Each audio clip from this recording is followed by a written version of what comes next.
I'm gonna die. I'm gonna die historic on the Fury Road.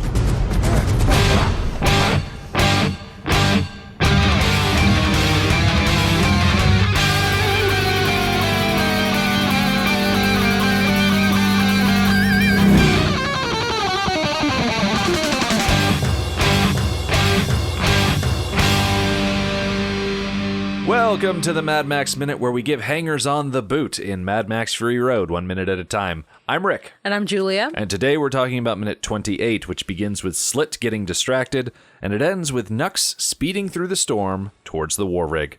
Our guests this week are a pair of groovy cats, Johnie Powers of Austin Powers Minute and Niall McGowan of the Batminute podcast. Hello. Hi. Welcome. I was all planning to, should I say witness or something like that, but I was like, oh, everyone's going to be saying that. I don't think anybody has said that yet. Not that I can think of. Really? Oh, man. I was like, all right, then, I'll edit that out. Witness! And just put that in. Don't get me wrong. We have had people having instances of saying it enthusiastically. It's not like we've been completely devoid of witness requests. Just dropping into the inbox. I have to say, though, that's one of the, this movie seemed to have so many, instantly iconic lines. There's at least 3 or 4 I can think of off the top of my head. And, one of them's in this week of minutes as well. Mm-hmm. But, so, yeah, it's pretty impressive. Literally within, a month of the movie being out, everyone was, quoting these lines and everybody knew what they were and stuff. It's been a while since I've seen that actually, occur in a movie. Not many, Marvel movies or anything would pull that off of, people will be like, oh, I saw it. I don't remember any lines from it, but I did see it. Whereas this thing's oh, you remember the sparse dialogue that there is. Now that I think of it, the percentage of dialogue that is now in our quoting culture must be huge, because there's not much dialogue to begin with, and we quote, it must be half the movie. Yeah. That's a good point. I had never considered that when you take the amount of dialogue in a movie as a whole. Let's have that be the circle of the pie chart. And then every line is a little slice of that pie. And when you think of how many people commonly refer to that overall whole on a frequent enough basis, Fury Road could have some pretty big pie slices compared to other movies. Right up there with Princess Bride. Another incredibly quotable movie. I mean, these are really poetic one-liners. Mm-hmm. Yeah. I find it funny we're talking about dialogue in a minute specifically that has one word, and it's a carryover from last Friday. Yeah. I will say, though, as when I saw these minutes you gave out, I was like, oh, these are pretty good minutes. Although with Fury Road, they're all good minutes, really. But I was slightly disappointed because I think we're maybe 1 or 2 minutes off from a sight of the doof. I was like, oh, man. Well, yes, that was a great minute. But he was, that was one of the things, I don't think I had caught him in any of the promotional material. So, in the cinema at the time, it was holy crap, that is amazing. And that's pretty much all I wanted to talk about after the movie was done. It's just I didn't, it's just, I love anything which is just needless excess. And that's yep, that's what that guy is. It's the epitome of, doesn't need to be here, doesn't really serve any purpose, but he's pretty cool. And he's just going for it. It's amazing. Now, folks who've been listening to us for a while have already heard this, but Niall, have you ever heard the in-universe justification for the Doof Warrior? No, I don't think so. He is is drum major the right word? When you look at old-timey paintings and you see the fife and the drum and the trumpets. Well, a little drummer boy. Yeah, that's the Doof Warrior. Okay. Yeah, he's there to communicate orders. Oh, okay. And that's the justification. It's still to excess, but, he's out there working. I do enjoy the fact that, because if this is considered, I know some people will be very fast and loose with the continuity of these movies, where it seems like you could almost take each one as been it's not really a sequel to the last one. But, in other ways, it is. Kind of like the contrast between the Tim Burton Batman movies and the Joel Schumacher's ones. You can consider them sequels, but other people are no, they're not connected in any way. But I do love the fact that, like, in the Road Warrior, the whole thing is about, like, getting fuel and, like, the sparsity and, like, the need for fuel and stuff. And then you have this one, the Doof Warrior, who must be just pissing away loads of petrol, but it's like, yeah, this needless flame guitar that he's just throwing around is like with wild abandon. This is like, well, I guess in this area of this barren wasteland, they've got fuel to literally burn, I guess. But like, he just wants to rock, man. Let him do his thing. Oh, I'm not judging him. I fully support his life choices, because if I could do that as a career, even though I can't play guitar, I don't even know how well he can play guitar. It's more just he's just going for it. I was like, I think I could do that. Maybe if I, like, you know, maybe you have to sort of just dress for the job you want. Maybe if I just went around with the flame guitar and the mask and the red, you know, body stocking and stuff, maybe someone would let me, like, you know, hang out the back of their truck with a big amplifier or something. So I'm going to try this. Come Monday morning, I'm taking this up. This is my new task. Life is all about having goals. Absolutely. Just because someone says you shouldn't doesn't necessarily mean you shouldn't, but your mileage may vary. It's like the old adage, they say dress for the job you want, and now I'm sitting outside of Human Resources dressed as Batman. You know? Yeah, I tried that though. It's pretty sweaty. Like that Batman outfit ain't. It doesn't have a lot of. It's not very kind to people, as pretty much any actor who's ever worn it will tell you. Rubber doesn't exactly breathe. No. You'd be better off wearing one of the costumes from Johnny's movies. Yeah, they're very polyester cotton blend breathable. Well, when I was a teenager, I had a big velvet jacket phase. Like I had loads of. I just went through. I had like a purple velvet jacket, a green velvet jacket, a black velvet jacket, and stuff. Like not all at the same time, but like there was for some reason there was just a shop you could always get them. So when I was like maybe 15 through 20, I kind of went through a phase of the velvet jackets and stuff. But they're very very difficult to clean. So after a while, I was like, I don't know that. But I did also like I never had the frilly cravat, unfortunately, but. If there was one on offer, I wouldn't have said no. I think I'm more into the outfits of this movie. Like the industrial, like olive drab sort of colors. And yeah, clearly it doesn't matter if you keep it clean or not. It's not going to matter. And I like the idea of you can add your own armor as you see fit. Although to be fair, like Immorta and Joe's wives, they seem... Like all their white stuff seems pretty pristine. Like they're keeping clean anyway at some point. But even like, when they're out in the desert, sometimes like there doesn't seem to have a speck of dust on them in some shots. But it's pretty impressive. We'll get to the wives at some point. We have only seen one glimpse of them so far in this movie. When Angharad thought it would be a good idea, Rick said with a questioning inflection, to crawl out of her hiding space in the middle of a battle and complain about hiding away. But we'll get to see later on in this movie that as far as their outfits are concerned, they didn't really pack to Journey at all. Well, yeah, they're basically refugees.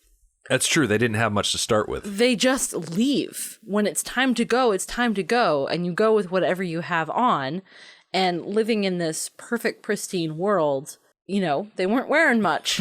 Well, and the fact that they're like concubines, that doesn't help either.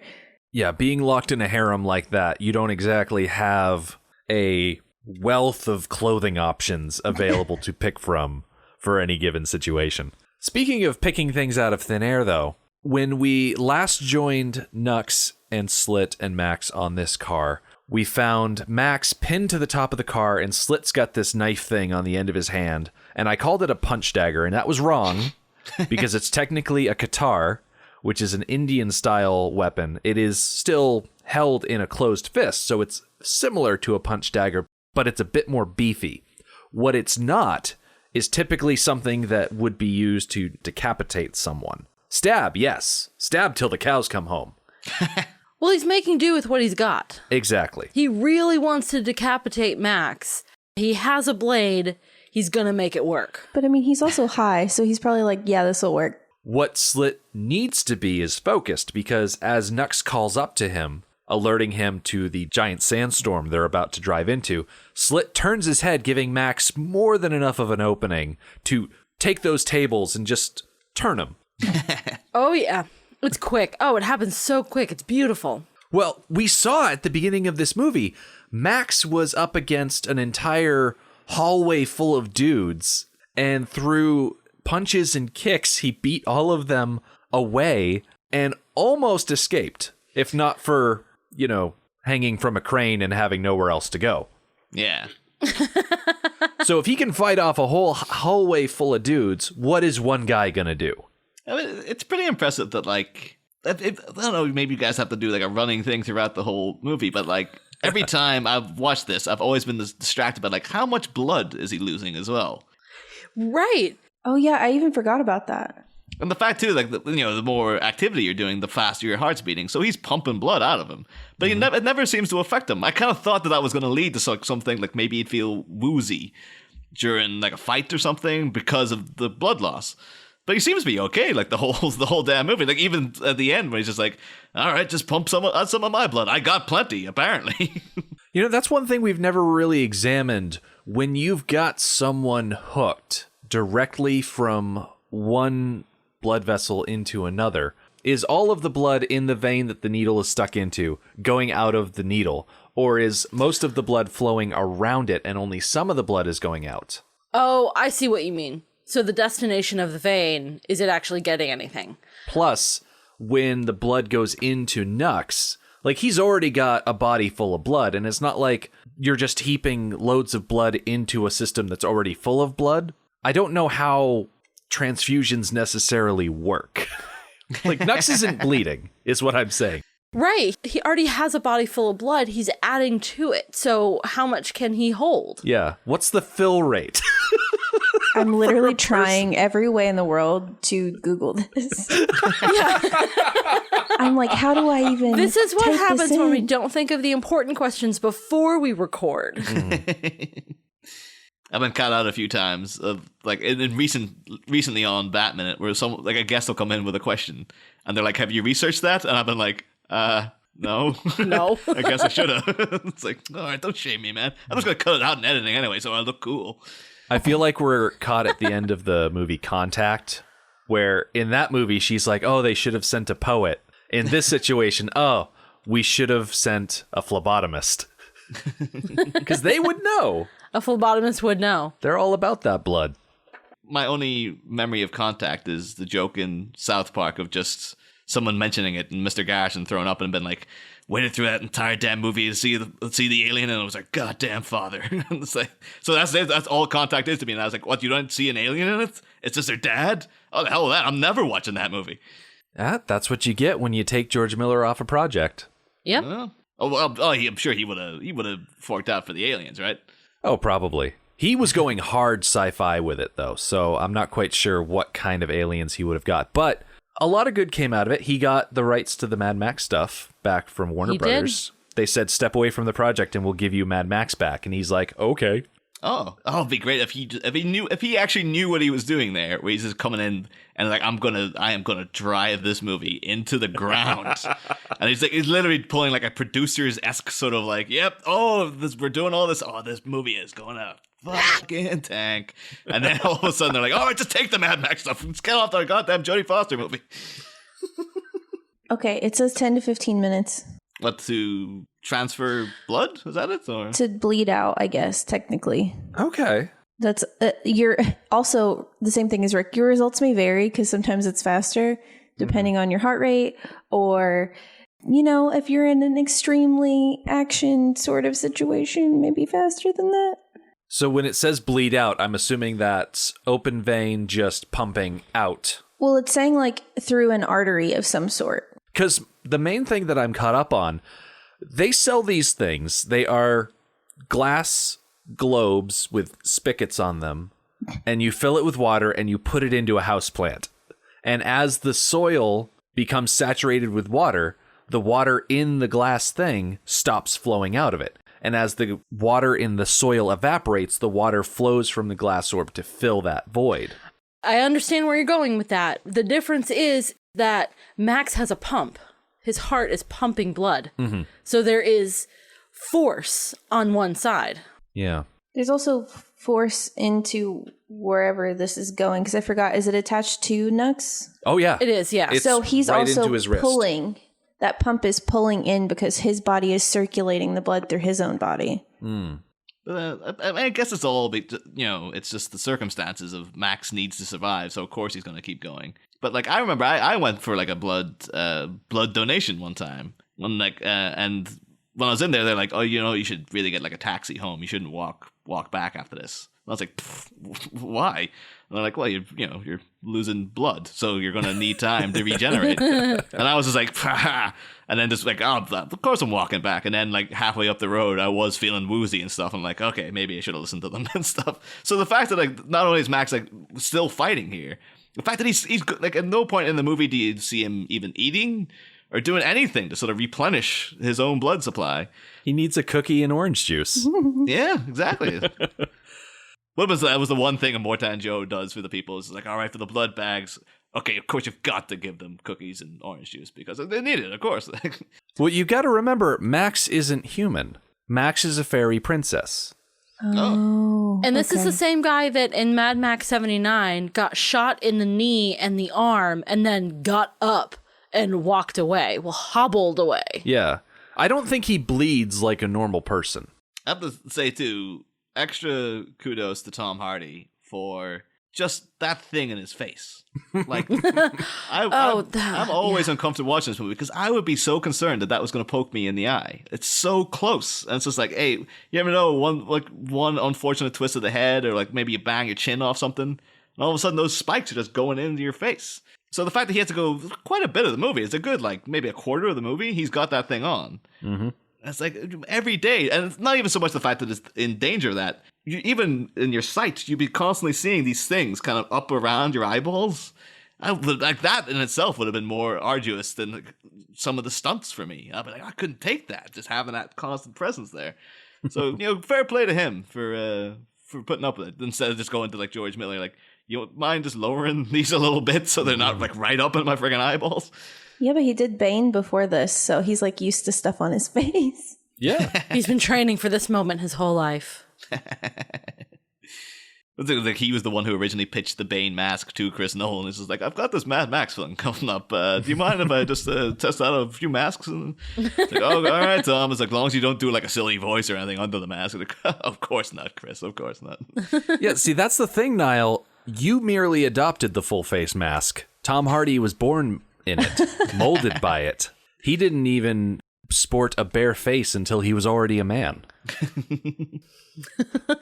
Getting back into the minute real quick, Max fights off Slit. Slit ends up hanging off the back of the Nux car, and in an effort to not get swept away by the road, Slit wraps an arm around Max's boot, and you could argue, good strategy to keep Max from kicking you in the face, except it's sort of a Hobbit meme situation. Yes, you've immobilized one foot, but what about second foot? I don't think he knows about second foot, because in Max comes with that second boot, right to the face, and then Slit is just poof gone.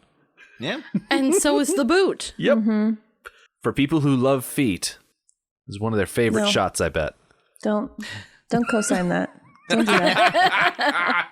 Actually, has anyone checked like Wiki Feet for like the Tom Hardy entry to see if anyone's took a screenshot of that one? Oh, I'm sure. Because those guys will take pictures of anything. So it's like someone must have got the Blu-ray. It's like, all right, go to that exact second. It's only there for literally a blink of an eye. Screenshot. I like that he can't be bothered to tie his shoe. He's like, I'm too action.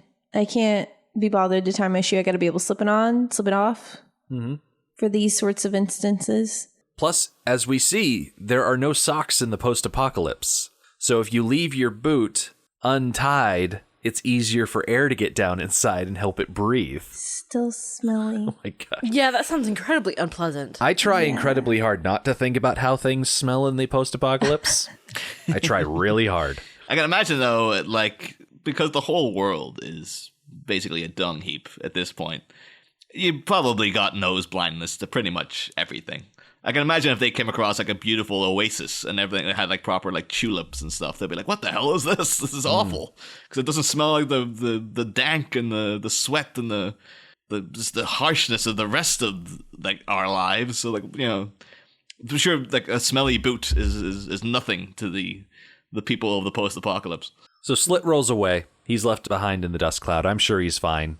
That sort of thing. The car's not actually going that fast because it doesn't have a front tire. So for Slit fans, I don't think they need to worry all that much. No, not at all. I mean, for people that aren't Slit fans, like us, probably wish they were going a little faster. But, you know, whatever. I know from personal experience, I hate the sensation of a shoe with no socks. So I kind of hold it against people who I see doing it. Like, you know, but I've seen like guys out nowadays with like, you know, you can see the ankle, but they have like proper leather shoes on and stuff. It's like, where's your socks, man? What are you doing? So it's a bugbear of mine. So, but I know Max is in dire circumstances, so I'm not going to judge him too harshly. But still, once he gets to where he's going, like I hope at the end of the movie, like before he takes off, he says to somebody like, "Hey, you got any spare socks around this place?" And it's like, gonna need them out there. Well, with all the oceans dried up, Max could, in theory, drive to New Zealand where all the sheep are. Oh, there you go. Because even after a post-apocalypse, there are still going to be a just unbelievable amount of sheep in that country. Are you sure? Yeah, piles of dead sheep. No, I'm thinking mutated sheep, like that movie Black Sheep, where they become like big hulking mutant things. But what if they're naked sheep? Oh man, They've lost the ability to grow wool. Because it's too hot. I would love though if like it turned out like when they make Mad Max 5 that where he's going, like the reason he doesn't even stick around afterwards, he's like the entire time he's been trying to get to New Zealand to get to the sheep, and then the whole next movie is just his quest to do that, and then the twist at the end is that the sheep are all naked, and it's like, oh my god. I've heard a rumor that for the next Mad Max movie that George Miller is planning, that he wants to do something a bit smaller in scope, maybe not include 3 giant war parties across hundreds of miles of space. And it would be really something. I'm not saying it would be good. I'm saying it would be something if the entire movie was Max and he's getting harassed by an emu or something like that. Oh, that sounds incredibly plausible. And it was just him fighting a giant flightless bird. Kind of like Cujo, but instead of a dog, an emu. Well, the emu wouldn't even have to be possessed like Cujo was. Yeah, emus are pretty much assholes to begin with. Yeah. Not as much as a cassowary, but still. They'll attack you just for the fun of it. Yeah. It'd be man versus nature. It would be the emu war all over again. Is that the name of the movie? I'll see, like I kind of want him to be like, he goes there and there's tons of naked mutated sheep. But so then he has to go and find a dog to train it to become like a sheepdog. So then he can tame the mutated sheep. And then it's just like the whole thing is kind of like a prolonged, like maybe in harkening back to George Miller's other movies, maybe he finds a pig and he trains the pig to be a sheepdog. Ooh. Turns out this is a sequel to Babe the whole goddamn time. Or if you really want to throw it for a twist, it's a prequel to Babe. Oh.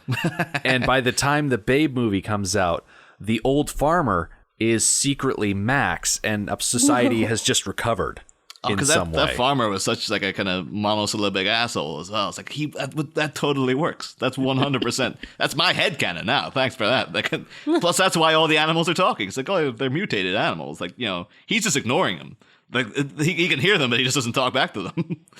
Well, I think we already talked about when we were talking about Happy Feet during our hiatus episode that we supposed that Happy Feet might be a prequel to the Mad Max series. What? Because it focuses very much on environmental issues and conservation, and how the penguins are initially threatened by overfishing, and because the penguins dance, that people stop fishing in Antarctica or something like that.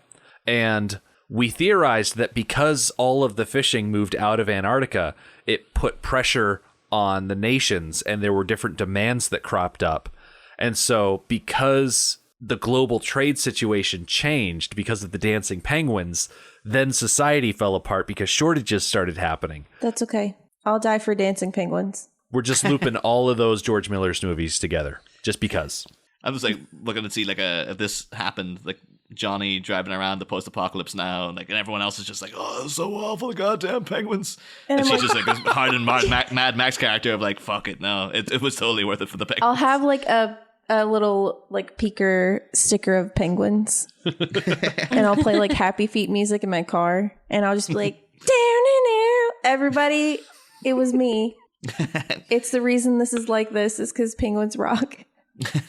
When we were talking to Mark Sexton back in week 1 of the podcast, he was the storyboard artist for Mad Max Fury Road and also did pretty much a ton of production design on Happy Feet. And he tried to sneak a penguin into this movie, and it did not work out, unfortunately.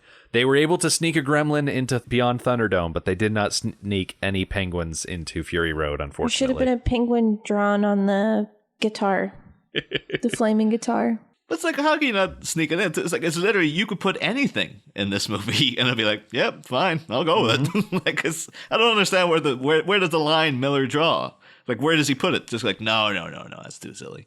Like, it's like look at everything else in this thing. That's too silly for you. Like, yep, no, the penguin, any sighting of a penguin in this situation is going to completely kill the movie. So no, we're going to take that out. As far as design is concerned, you've really got to weigh aesthetics with utility. And I bring up utility because as we're drawing closer to the sandstorm, Nux does something. He grabs a handle on his driver's side door and he slides it forward, and that driver's side window goes straight up. And I love that it's a handle system and not a crank system, because it's so much more smooth and we don't have to sit there and watch Nicholas Hoult sit there and turn a crank for half a minute waiting for that window to go up. Yeah, I was very impressed with how quickly that window went up. Like, I'm a little jealous of that feature. Like, right now, I have crank windows because the salesman at the car dealership said, oh, you don't want power windows. They break down all the time. And I'm like, yeah, no, but I also don't want to pay to have power windows put in, so I'll stick with the crank style. But now, well, I say this like it's a bad thing. I go through drive-through restaurants less often because it takes so long to roll down my window, and it's winter time right now when we're recording. You're like, God dang, I just want Taco Bell. God dang it. Give me my beefy crunch burrito. Yeah. Can't you just like anticipate that you're going to need the window down? And just like, all right, well, I better get it. As I mentioned, as we're recording this, it's still wintertime. So yes, I can roll down the window ahead of time. It's just 30 degrees outside. Fahrenheit, not Celsius. Sometimes you got to suffer for these things, though, Rick. So, if you want it, you have to go through a bit of pain to get to the pleasure. Like, that's just... Just come live down here. It's like never cold. Ever. It sucks. That is tempting. Yeah, but I know there are many other things that Florida is known for besides warm temperatures year-round, and I'm willing... Like the Golden Girls? Yes, the Golden Girls. Oh, yeah. Rick is actually, his fear is the Golden Girls. Yeah, I have a deep and abiding fear of old people. So don't come to Florida. Just kidding. No, sometimes I hear stories coming out of Florida and I think, oh, that sounds like a good script for Mad Max. Oh, like gators and also storms that look like this freaking storm that we're about to drive into? Exactly. When Nux drives into this storm and it hits Max full force in the face, because he's up on top of the car. He's trying to pry open the moonroof to, I guess, climb inside and hang out with Nux. I say hang out. He's going to wreck that dude when he eventually gets his hands on him. But when it hits him, it throws him back with such force that if he were not chained to the dude driving the car, he would be in the same situation as Slit right now. So I guess it's like, a bit of serendipity there. They're like, oh, thank God I'm chained to the guy inside. Yeah. Otherwise I'll be pretty screwed. I'm grateful that he's chained so that there's protection for the needle going into his... Where is the needle going into? Oh, the needle's in his neck. In his neck, that's right. Nux has got a wrist needle, but Max has a neck needle. Yeah, the idea of like pulling on that needle weirds me out. So I'm very grateful for the chain. I appreciate how they've rigged it up where there is a little bit of slack between the needle and where it connects to the mask, so he can move his head around, and when it pulls on the mask. It doesn't pull on the tube inside. Yeah. Because, that would rip him apart if it didn't have that type of setup.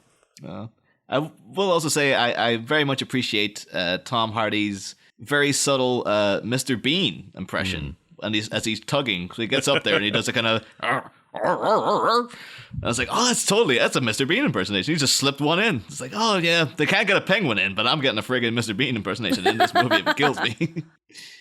Although in a bizarre way, in that shot though of him tugging, it almost doesn't look like Tom Hardy. It almost looks like it's like Jared Butler or someone just with the mask on.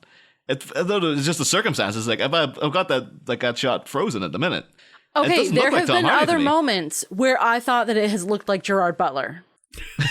Maybe they started filming with Jared Butler and didn't tell anybody. I'm like, no, he ain't working out. He's complaining about that weird mask thing too much, so we gotta get rid of him. And they just slipped Tom Hardy in without like never leaking it to the press. At the suggestion that he's grunting like Mr. Bean, I jumped on Google and I searched for Rowan Atkinson Mad Max, and the first thing I got back was a photoshopped image. It started off as a promotional image for the movie, but someone photoshopped in Mr. Bean sitting on top of a chair that's strapped to the top of this Mini Cooper. I think it's from one of his TV episodes or something like that. Yeah, that is an episode of Mr. Like I watched Mr. Bean about 50 times. Like, yeah, I'm gonna save this image and I'm gonna kid. Post it on the listener page. Absolutely. Yeah, that's it was one of those things. Like I don't even know if it's a good show, but it's just a show I've seen a lot. It's one of those looking back now. It's like, I mean, I guess it's pretty funny, but like when I was a kid, it was the greatest thing ever and stuff. Although I'm currently I'm throwing out that now they're doing a whole Batman recasting and stuff. I'm guessing Jeremy Irons is going to go as Alfred. I'm throwing in Rowan Atkinson for Alfred. I think it's time for him to branch out. I think he would actually really, really be good in that part. So I'm putting down as my official backing. Even though by the time this episode airs, it could be well have cast, friggin' Timothy Dalton or someone in that part. But like, it's possible. Yeah, just so people know, just that's my official stance. Because I know people are going to be like emailing, going, Niall, who do you think should play Alfred when you're talking about Mad Max? But I'm just get that cleared up now, because I get that in every other show I go on. People constantly asking that question. So there it is. I've said it publicly now. Well, as astronomical as that may seem, it's equally astronomical that Nux would be able to drive into this storm, given how low visibility is, and actually find the war rig, because he's driving without a front tire, so his steering is all wonky. His speed is down because he's not able to get the traction of all four tires. That rim is basically holding him back as much as it can. And so the fact that he goes headlong into this storm, knowing full well that he could never see the war rig again, it's just an example of his devotion. And thankfully for him, convenient lightning is convenient, and he's able to make a beeline straight for the war rig. Nux as a character is very interesting to me, because it is pretty much like you still completely sympathize with him, particularly if you're watching the movie a second time. The first time you watch it, you don't like him because he's set up as a villain, and then eventually you grow to like him, or at least I did. But the second time, because you just know, like, oh, this is just a person who's been completely indoctrinated into a Mortan Joe's world and stuff. So it's the whole time, everything he's doing is just like, he doesn't know any better. Like, even when he's referring to Max's blood bag and like giving him crap and stuff, I don't think he kind of sees that as a problem. He's just like, this is just the way things are. So I like, it's just it's very interesting as a character to me. This is like, yeah, he's because everything he does is so. Like we'll see later in the week, he's prepared to like suicide bomb himself and stuff for the greater good. So it's like, I don't know. There's many many lead characters in a movie that have that going on, like where you're just following someone who's completely brainwashed, pretty much the entire movie, and you're just sort of like, oh yeah, I just feel a kinship with this guy in a bizarre way. Yeah, Nux definitely has the most full-fledged character arc in this movie. Now, there is a long shot that happens about 45 seconds into this minute, but it relates very much to content that we're going to see in Wednesday's minute, so I think we're going to bump it, and we'll talk about it when we start up in the next episode. So, in the meantime, Niall and Johnie, if people wanted to hear more of each of you, where should they go? You want to go first, Johnie? Or yeah, of course. You can search on all podcatchers Austin Powers Minute, and you'll be able to find what's going on with me. And you can join our Facebook, which is the Austin Powers Minute on Facebook, but also the Society, which is the Electric Psychedelic Pussycat Swingers Club. And for Batminute, where we're going through all the Batman movies from 1989 up to and including 1997, just do what Johnie did, except go and erase Austin Powers and just write Bat instead. And pretty much, you'll get us. Except our listener society is called the Batminute Listeners Cave. But yeah, you'll find me and my co-host John and a plethora of Movies by Minute people, including Rick and Julia, who are on for Batman Returns, as was Johnie Powers. Everyone here has been on the show at some point. So go on over. We're having a good time over there. And of course, everybody can also be found by going to just moviesbyminutes.com. Type in what you want at the top, and you'll eventually find what you're going for. There's, I think, over 100 different podcasts on that website at this point. So go hog wild with it. As for us, when we come back on Wednesday, Nux will catch up to the War Rig. There will be a toxic tornado that just sweeps up everybody, it feels like. And, of course, George Miller will get his trailer shot. The Mad Max Minute podcast is a fan project by Rick and Julia Ingham. The Mad Max franchise was created by George Miller and Byron Kennedy, is presented by Kennedy Miller Mitchell Productions, and distributed by Warner Brothers. Mad Max Minute is produced and edited by Rick Ingham. Our opening music is Verdi's Dies Irae by Daniel Bautista of danielbautista.com. Our home on the internet is madmaxminute.com. You can follow us on Twitter at madmaxminute, like us on Facebook by searching for Mad Max Minute, and join our Facebook listener group, Mad Max Minute Beyond Microphone. If you'd like to support the podcast, visit madmaxminute.com, where you can see what's in our TeePublic store, join our Patreon, or even donate to the show to help us keep the tanks full. Thank you for joining us for Minute 28 of Fury Road. We'll see you next time.